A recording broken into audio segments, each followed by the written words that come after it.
take a look at a very strong choke from Neon Belly, the baseball choke.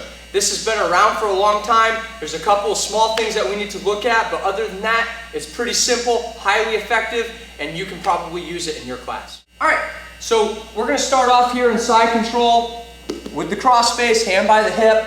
I'm gonna control the knot just right in the middle of my fist, and my thumb is gonna go into the back of the collar. I like to set this grip up before I pop up. Now, I'll use those knuckles on the floor with that thumb in the collar, and I'm gonna push off that knot to pop up.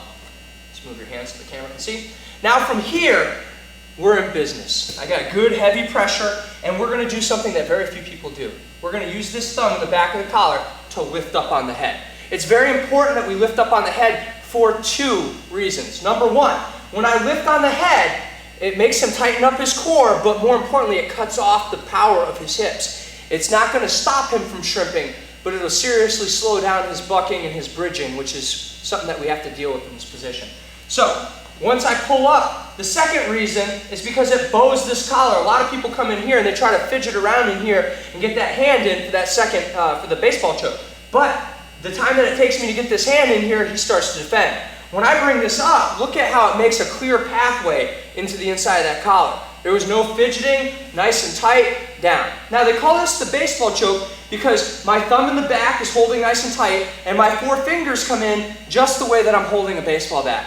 We don't want a big gap between our fingers here because the more gap that we have here, the more room he has to breathe. If you do this correctly, it will feel like his head's gonna pop right off, okay? So here, lifting up, four fingers in, I get that good baseball grip, and now from here, I'm gonna drive my elbow into the chest. It's important that I put it down. This again emphasizes that lifting motion, but it ensures that when I'm gonna hop off to the side, that my forearm always slides straight on his chest underneath his neck.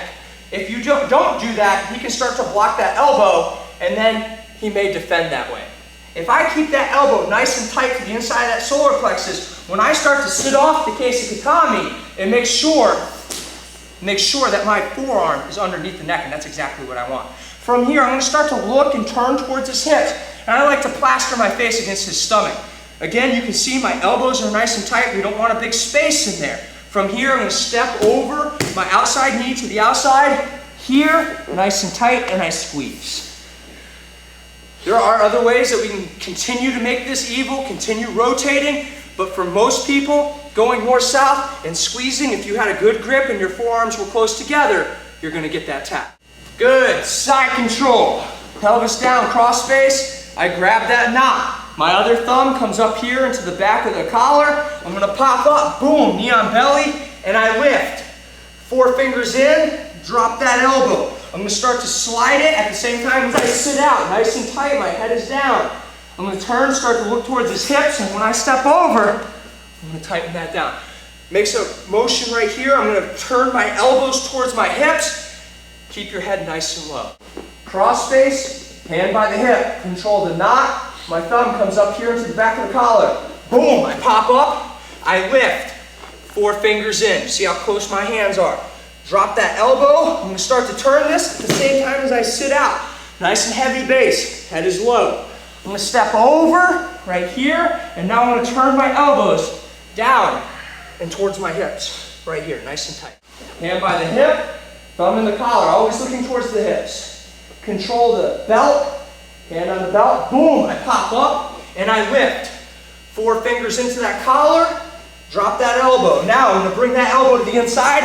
At the same time as I sit down, look at how close my forearms. Cannot let that grip come out. From here, head over, hips down, and I tighten down.